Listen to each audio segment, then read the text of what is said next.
সুপ্রভাত একটা নতুন ব্লগ থেকে। আর আজকে আমরা ট্রাভেল করব নিউ জলপাইগুড়ি থেকে কলকাতা আর যাব বন্দে ভারতে। তো চলুন যাত্রা শুরু করা যাক নিউ জলপাইগুড়ি টু হাওড়া বন্দে ভারত। দাঁড়িয়ে আছি এনজিপি টু কলকাতা বন্দে ভারতের সামনে, একদম শুরুতে এনজিপি স্টেশনে দাঁড়িয়ে আছি। আর আমরা কিন্তু আজকে ট্রাভেল করবো এনজিপি টু কলকাতা। এই ট্রেনের পুরো ডিটেলিং এবং এখন কীরকম আছে 2025-এ বন্দে ভারত ভীষণ সুন্দর, ভীষণ পরিষ্কার পরিচ্ছন্ন। তাও আপনারা অনেকে বন্দে ভারতের ব্লগস চান, তাই জন্য আপনাদেরকে দেখাবো। অবশ্যই আমি যতটা পসিবল সম্ভব ডিটেলসে দেখাবো। আর বন্দে ভারত হাওড়া টু এনজিপি সেটার কিন্তু অলরেডি ব্লগ আমাদের আছে, নিচের লিঙ্কে আপনারা পেয়ে যাবেন। যদি চান সেখান থেকে আপনারা কিন্তু ইজিলি সেটাকে দেখতে পারেন। আমি এর আগে অনেক কটা বন্দে ভারতের সিরিজ করেছি, কিন্তু আমি সবসময় ফিল করি বন্দে ভারত প্রত্যেকবার ট্রাভেল করাটা একটা নতুন এক্সপিরিয়েন্স হয়। খুব সুন্দর ভারতীয় রেলওয়েজের এই ট্রেন। এবং আজকে আমরা যে ট্রাভেল জার্নিটা আপনাদেরকে দেখাবো তা খানিকটা আপনাদের আইডিয়ার জন্য, যারা এখনও নিউ জলপাইগুড়ি থেকে হাওড়া ট্রাভেল করেননি। ট্রেন নাম্বার 22302, আমরা পেয়েছিলাম C1 কম্পার্টমেন্ট। এখন আমরা দাঁড়িয়ে আছি বন্দে ভারত এক্সপ্রেসের সামনে। অ্যান্ড এই ট্রেনটাই কিন্তু হাওড়া থেকে সকালবেলা 5:55-এ ছেড়ে এসেছে। এটা শিডিউল টাইম হচ্ছে 1:25 এনজিপিতে, বাট এটা আগেই চলে এসেছে। সবাই নেমে যাওয়ার পরে পুরোটা বন্ধ করে দিয়েছে, এখন ক্লিনিং চলছে, কারুকে উঠতে দিচ্ছে না। ক্লিনিং হয়ে গেলে তারপর ওরা আবার সবার জন্য, প্যাসেঞ্জারদের জন্য ওপেন করে দেবে। আর এখান থেকে ছাড়বে 3টের সময়। ট্রেনের ক্লিনিং প্রসেস শেষ হওয়ার পরে আমরা একে একে উঠে পড়লাম ট্রেনে। বন্দে ভারত ট্রেন সবসময় খুব পরিষ্কার পরিচ্ছন্ন, আর এই ট্রেনে আপনি গেলে আপনাদের মন অটোমেটিক্যালি খুব আনন্দে পরিপূর্ণ হয়ে যাবে। আমরা পেয়ে গেছিলাম 3 এবং 4 নম্বর সিট। আর প্রথমেই আমি যেটা করি, ট্রেনে গিয়ে বাথরুমটা দেখে নিই। বন্দে ভারতের বাথরুম অবভিয়াসলি অন্য ট্রেনের বাথরুমের তুলনায় অনেকটা বড়, পরিষ্কার পরিচ্ছন্ন।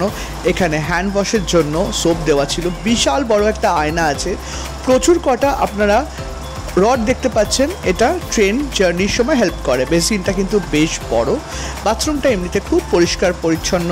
এখানে একটা হ্যান্ড ড্রায়ারের জায়গাও আছে। আর এখানে বিভিন্ন নিয়মাবলী আছে বাথরুমে কিন্তু অবশ্যই নো স্মোকিং বাথরুম, এটা মনে রাখবেন। বেবি সিটারদের জন্য এখানে একটা জায়গা আছে, ডাস্টবিন তো আছেই। তাছাড়া সব রকমের পরিষ্কার পরিচ্ছন্ন কমোড আছে। ইন্ডিয়ান ওয়েস্টার্ন দুরকমই পাবেন। আর দেখুন, আমি ফ্ল্যাশ বাটনটা দেখিয়ে নিলাম, অনেকে কনফিউজড হয়ে যায়। তাই ফ্ল্যাশ বাটনে গ্রিন মানে হচ্ছে ওয়ার্কিং, রেড মানে কিন্তু আউট অফ ওয়ার্ক। আর এখানে হ্যান্ড ওয়াশের জায়গা আছে। তো পুরো জায়গাটা মিলিয়ে বেশ সুন্দর, পরিষ্কার পরিচ্ছন্ন। চলুন কম্পার্টমেন্টটা একবার আপনাদের দেখিয়ে দেওয়া যাক। কম্পার্টমেন্টটা কিন্তু বেশ পরিষ্কার পরিচ্ছন্ন আর বেশ বড়। মধুমন্তী নিজের মতন করে ফ্রেশ হচ্ছিল। বন্দে ভারতে সব কিছু সুন্দর, এসি এখানে কিন্তু খুব সুন্দরভাবে কন্ট্রোল হয়। আর এখানে বড় বড় স্ক্রিন আছে, আপনারা দেখতে পাবেন পরবর্তী স্টেশন কোথায়, কোথা দিয়ে ট্রেন যাচ্ছে, ট্রেনের স্পিড কত। আর এটা হচ্ছে যেখানে আমরা বলি pantry area of Vande Bharat, খুব পরিষ্কার পরিচ্ছন্ন। একটা জিনিস বলে দিই, বন্দে ভারতের দরজাগুলো কিন্তু অটোমেটিক ডোর, তাই যখন ট্রেন ছেড়ে দেবেন নিজের স্টেশন ছাড়া কিন্তু নামবেন না। দরজা একবার বন্ধ হয়ে গেলে কিন্তু আর খুলবে না, ট্রেন চলে যাবে। অন্য ট্রেনের সঙ্গে কিন্তু এটা একটা বিশাল তফাৎ। রানিং ট্রেনে উঠবেন এইসব জিনিস এই বন্দে ভারতে চলে না। তো বেস্ট হচ্ছে যে স্টেশনে উঠলে সেখান থেকে বসে থাকবেন, এনজয় করবেন ট্রেন জার্নি।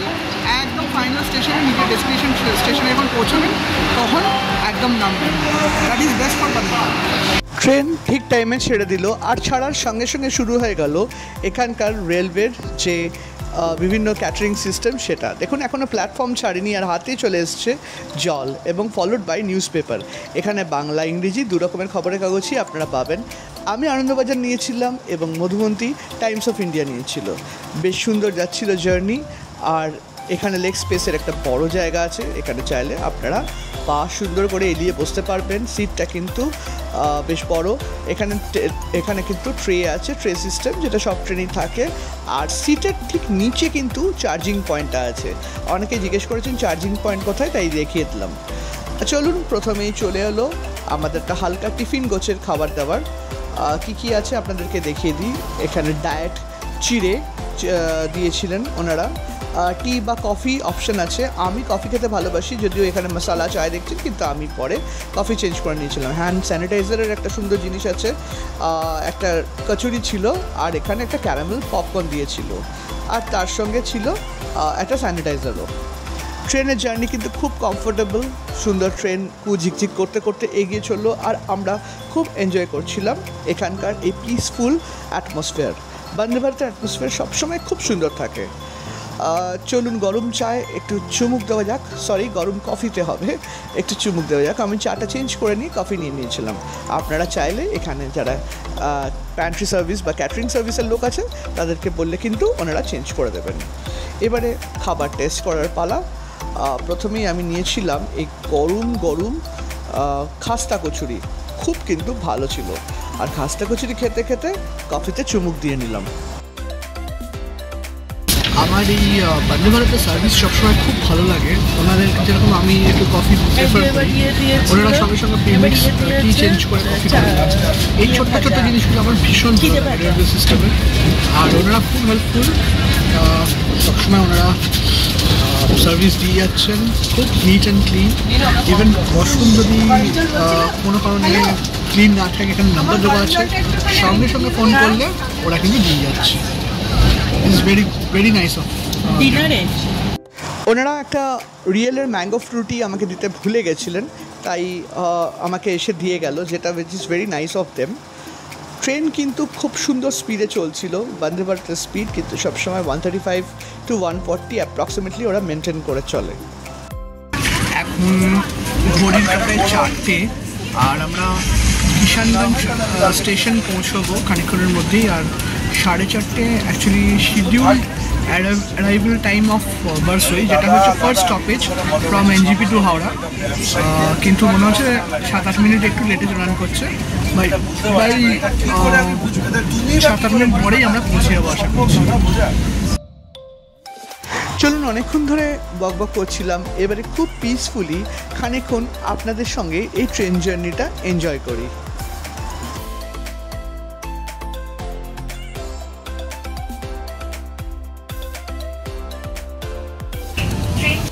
ঘড়ির কাটায় এখন 4:30, আর বারসই জাংশনের কাছে প্রায় ট্রেন পৌঁছে গেছে, আর 2 মিনিটের মধ্যেই পৌঁছবে। ট্রেনটা কিন্তু মোটামুটি অল থ্রু 129 থেকে 135 স্পিড মেনটেন করছে, দ্যাট ইজ ভেরি নাইস। আর যেটুকুন টাইম ডেফিসিট ছিল ওটা কিন্তু মোটামুটি মেকআপ হয়ে গেছে আমি দেখলাম। বারসই ছেড়ে ট্রেন আবার এগিয়ে চললো গন্তব্যের পথে। দেখুন এখানে একটা কি সুন্দর টার্ন, একটা ইউ শেপ নিয়েছে, পুরো ট্রেনটা এখান থেকে দেখা যাচ্ছে। ছোটোবেলায় কিন্তু এই ভিউটা আমার খুব অ্যাট্রাক্ট করতো।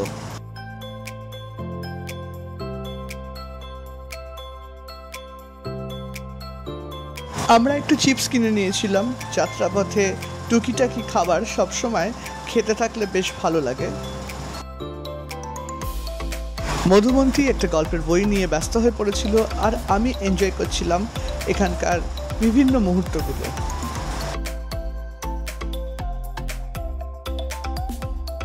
একটা সচেতনতা বার্তা, ট্রেনে কিন্তু কখনোই যে স্টেশনে আপনাদের দরকার নেই সেখানে নামবেন না।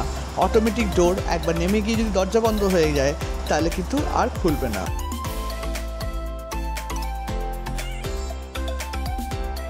ট্রেন তার পরবর্তী স্টেশন মালদা টাউনে এসে পৌঁছেছে। আমি টুক করে দরজার পাশ থেকে আপনাদেরকে মালদাটা দেখিয়ে দিচ্ছি, কিন্তু সবসময় একটা বিপদ আশঙ্কা থাকে যে ট্রেন থেকে নেমে গিয়ে তারপর যদি বন্ধ হয়ে যায় তখন মুশকিল হয়ে যাবে। তাই দরজার সাইডে দাঁড়িয়ে যেটুকুন সম্ভব দেখালাম, আর গল্প করতে করতে মালদা টাউন থেকে ট্রেন ছেড়েও দিল। আমরা এখন এই মুহূর্তে ফারাক্কা ব্রিজ ক্রস করছি, বাট যেহেতু এখন অন্ধকার হয়ে গেছে বাইরেটা দেখাতে পারছি না, তো মোটামুটি একদম শিডিউল টাইম চলছে 6:20। এই একটা জিনিস ভীষণ ভালো, খুব সুন্দর টাইম মেনটেন করে। আর আমাদের পরবর্তী স্টেশন হচ্ছে বোলপুর, যেটা হচ্ছে লাস্ট স্টেশন। এবং আপনারা যদি চান অনলাইনে running status of the train সবসময় দেখতে পারেন আইআরসিটিসি বা যেসব প্রোফাইল থেকে আপনারা টিকিট কাটেন, যেমন এক্সিকো, মেকমাইট্রিপস.com, সবসময় আপনারা পাবেন এই ফেসিলিটিসগুলো। অনেকক্ষণ ধরে মনটা চা চা করছিল বলে একটা চা নিলাম, আর তার খানিকক্ষণের মধ্যেই এসে গেল এখানকার রাত্রিরের ডিনার। মালদা টাউন থেকে এখানে ডিনারটা ওঠে, তাই ডিনার কিন্তু একদম গরম গরম থাকে। চলুন দেখাই। আমি ননভেজ নিয়েছিলাম, ভাত, ডাল, একটা চিকেন কারি ছিল, তার সঙ্গে ছিল একটা মিক্সড ভেজিটেবল, রুটি কাম পরোটাই বলবো ছিল, তার সঙ্গে একটা মিক্সড পিকল ছিল, আর অবশ্যই টক দই ছিল, আর তার সঙ্গে হ্যান্ড স্যানিটাইজার। এই মুহূর্তে ট্রেনের স্পিড হচ্ছে 107 কিলোমিটার পার আওয়ার, আর 16 কিলোমিটার দূরে বোলপুর। আমরা ঘড়ির কাটায় 8টা বাজে। ট্রেন মোটামুটি শিডিউল টাইমিং আছে, সব ঠিকঠাক গেলে আমরা 10:25-এর মধ্যে আমাদের হাওড়া স্টেশন এন্টার করার কথা। আর এক্ষুনি ডিনার সারলাম। সত্যি কথা বলতে গেলে আমার এই মানে যদিও ননভেজ নিয়েছিলাম, কিন্তু ভেজিটেরিয়ান পার্টটা খেতে বেশি ভালো লাগলো। ডাল, ভাত, একটা আলু সবজি দেয় ওনারা, উইথ আচার, এই পার্টটা আমি বেশি এনজয় করছিলাম। আর ননভেজটা আজকে ওটা খেতে ইচ্ছা করছে না, মোটামুটি বানিয়েছি ননভেজের চিকেনের, যেটা চিকেন কারি দিয়েছে। যাই হোক, জার্নির সঙ্গে খাওয়া দাওয়ার তো সবসময় একটা সিনক্রোনাইজেশন বয়ে চলে, তো সেই সুবাদে ঠিক আছে। আর আমরা আর হয়তো 5-7 মিনিটের মধ্যে পৌঁছে যাবো আমাদের পরবর্তী গন্তব্যস্থল বোলপুর, শান্তিনিকেতন। শান্তিনিকেতনে আসলেই আমার সবসময় মনে হয় নেমে পড়ি। নিজের সঙ্গীত জগতের সঙ্গে খানিকটা যুক্ত আছি, মধুমন্তী নৃত্য জগতের সঙ্গে, তাই আমাদের দুজনেরই অত্যন্ত প্রিয় জায়গা এই বোলপুর শান্তিনিকেতন, কবিগুরুর বাড়ি, আর তাছাড়া কত না জানি স্মৃতি জড়িয়ে আছে এখানে। যাই হোক, শান্তিনিকেতনটা আমি ছোট্ট করে দেখিয়ে দিলাম ট্রেন থেকে, আবার নামার সাহসটা করলাম না। আর আমরা কিন্তু খানিকক্ষণের মধ্যেই চলে যাব আমাদের ফাইনাল গন্তব্য হাওড়ায়। আর তার আগে এসে গেল আমাদের জন্য আমুলের আইসক্রিম, এটাও কিন্তু এই খাবারের সঙ্গে ইনক্লুডেড। আমরা এখন কোথা দিয়ে যাচ্ছি আমরা নিজেরাও জানি না, এইটুকুন জানি হাওড়া আর 60 কিলোমিটার না 55 কিলোমিটার দূরে। আর এখন ঘড়ির কাটায় বাজে 9:30। তো প্রচন্ড এক্সস্টেড হয়ে গেছে অলরেডি। মানে আমরা আজকে আর সত্যি কথা বলতে গেলে শরীর দিচ্ছে না, বাড়িতে গিয়ে কোনো মতে শুয়ে ঘুমাতে হবে, তার আগে ফ্রেশ হতে হবে। আর আমাদের বাচ্চা কাচ্চা মানে আমাদের সব পেটস যারা, তারা বসে আছে কখন আসবো। বাবা ওয়েট করছে, আরও লোকজন অপেক্ষা করছে। আমার জেঠু আছেন, ওর মা বাবা মানে জেগে আছেন, পৌঁছলে তারপর ঘুমাবো। তো বন্দে ভারত মোটামুটি শিডিউল টাইম 10:25। আশা করছি সব ঠিকঠাক গেলে রাত্রি 11:30-র মধ্যে বাড়ি পৌঁছে যাবো।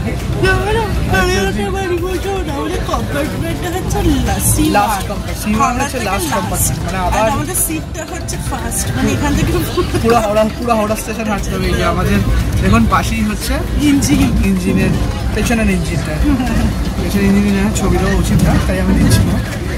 এটা হচ্ছে লাস্ট কম্পার্টমেন্ট, আর লাস্ট সিট আমাদের পুরো ট্রেনটা কভার হাঁটতে হবে। এনিওয়েজ গিয়ে তারপরে যাত্রী সাথী অ্যাপ দিয়ে ট্যাক্সি বুক করতে হবে। আপনাদের কিন্তু এটা বলবো আমি, যাত্রী সাথী অ্যাপটা কিন্তু আপনারা হাওড়া স্টেশনে যারা আসবেন অবশ্যই ডাউনলোড করে রাখবেন, কারণ এখান থেকে কিন্তু যে ট্যাক্সি, রানিং ট্যাক্সি ওইভাবে কিন্তু এখন আগে যেরকম ছিল এখন আর অ্যাভেলেবেল করা যায় না। যাত্রী সাথী থ্রু দিয়ে কিন্তু ট্যাক্সি বুকিং হয়। এছাড়া অন্য অ্যাপগুলো যেরকম আছে, ইনড্রাইভ আছে, উবের আছে, সেগুলো তো অবশ্যই আছে, কিন্তু যাত্রীর সাথে কিন্তু এখানকার ট্যাক্সি বুকিংয়ের জন্য মাস্ট সাইট। যাই হোক, এই হচ্ছে all informations about Vande Bharat. আমাদের এই যে ফুল সিরিজ মানে আমাদের বন্দে ভারতের এবারে হাওড়া টু এনজিপি অলরেডি আমাদের লিঙ্কে দেওয়া আছে, আর এখন এনজিপি টু হাওড়া আমাদের ভিডিওটা আমরা মোটামুটি শেষের পথে চলে এসেছি। অবশ্যই হাওড়া স্টেশনে ঢুকে তো আপনাদেরকে দেখাবই। আর একটাই রিকোয়েস্ট, যারা দেখছেন তারা প্লিজ চ্যানেলটা সাবস্ক্রাইব করবেন। অবশেষে পৌঁছে গেলাম হাওড়া স্টেশন, আর আমি স্টেশনের বাইরে একটা ক্যাব বুক করেছিলাম। একটু সময় লাগলো ক্যাব আসতে, ক্যাবে উঠে পড়েছি, আর আমরা এখন অন দ্য ওয়ে টু বাড়ি। কলকাতায় ফিরে গেছি আর হাওড়া স্টেশনে নেমে গেছি। আমি তখন নামার টাইমে আর ভিডিও করতে পারিনি, কারণ খুব তাড়া ছিল।